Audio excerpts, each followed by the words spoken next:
Let's start by breaking down what the future likely holds for Jaylen Warren in the Steelers' offense, especially now with DK Metcalf's 2-game suspension that removes one of Pittsburgh's biggest offensive playmakers from the field for the final stretch of the regular season. Here, something you have to understand. Metcalf's absence isn't just missing a receiver, it opens up a real opportunity for Jaylen Warren to stake an even bigger claim in this Steelers' offense.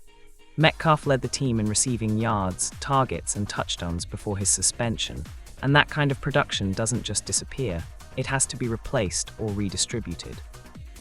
Now some people might wonder, but Warren's a running back, how does he benefit from a WR suspension? The answer is simple and honest. When one of your top offensive weapons is sidelined, the offense has to lean into its strengths, and Warren is a strength that Steelers have consistently underutilized. Let's be clear about his profile. Jaylen Warren is a tough, slippery back with excellent contact balance, a strong burst, and reliable hands out of the backfield. That combination makes him not just a traditional runner, but a versatile offensive weapon you can build multiple plays around. Statistically this season, Warren's production reflects that dual threat. He's had over 800 rushing yards with a strong average per carry in 2025, and he's added around 300 receiving yards, showing that he can be effective in open space and on designed pass plays. And just recently, right before we're recording this, he absolutely exploded in a crucial win against the Detroit Lions, rushing for 143 yards and 2 long touchdown runs in a game that helped secure an important victory for the Steelers. That's the kind of performance that turns heads and makes teams rethink how they use a player. So where should he be moving forward? Let me give you a straight, no BS prediction. Jaylen Warren will be used more as the central offensive weapon down the stretch than he has been all year. Not just in the run game, but as a key option in the receiving game and a major piece in short yardage and getting out of third and medium situations. Why? Because the Steelers can't rely on Metcalf right now. They have to find different ways to produce explosive offense, and Warren brings that. He's one of the best backs in football at making defenders miss and getting yards after contact, something that Steelers' offensive coordinator can exploit immediately. And with Aaron Rodgers at quarterback, someone who does look to his backs in space, Warren is positioned to see a lot more targets than he has in prior weeks.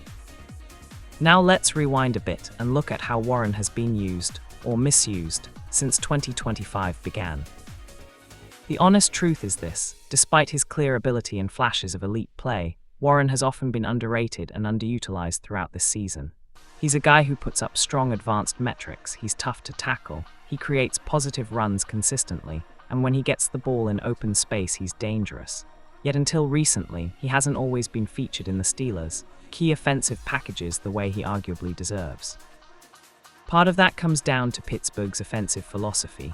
They've tried to spread the ball around more, relying on wide receivers and tight ends to pick up chunk plays. That's fair in theory, especially with veterans like Metcalf on the roster. But in practice, that approach sometimes results in the Steelers not feeding their best playmaker consistently enough. And in 2025, yes, Warren has been the team's lead back, but he's not been leaned on as the centerpiece of the offense, not the way you would with an Alvin Kamara, Christian McCaffrey, or Dalvin Cook type on your roster. He's been important, but not truly featured. Why does that matter? Because Warren has shown repeatedly that when you give him volume, he delivers results. He's had games this season and over his career where he's racked up over 100 yards and been the Steelers' most explosive offensive threat.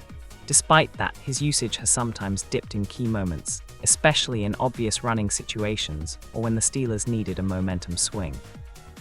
That's not just a subjective opinion, that's a fact reflected in how often he touched the ball compared to league leaders at his position. And let's not ignore the receiving part of his game, the part that sets him apart from so many backs. He's efficient catching the ball, reliable, and not afraid to run routes, yet historically the Steelers have not always schemed enough throws his way. That's a coaching and schematic choice, and we have to be honest about it. A back who can contribute like that should be a consistent outlet, an occasional mismatch problem for defenses. If there's one criticism you can fairly level at Pittsburgh this season regarding Warren, it's that his usage patterns haven't matched his talent level. He's explosive, consistent, and capable of changing games on a carry, and yet you'd watch games where he got fewer touches than you'd expect for someone with his productivity. That's not a knock on Warren, it's a critique of how the offense has been designed sometimes. Now with Metcalf suspended, You're not just talking about incremental bumps in touches, you're talking a major offensive shift.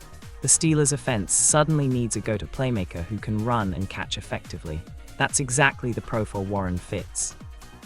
So what should the Steelers do?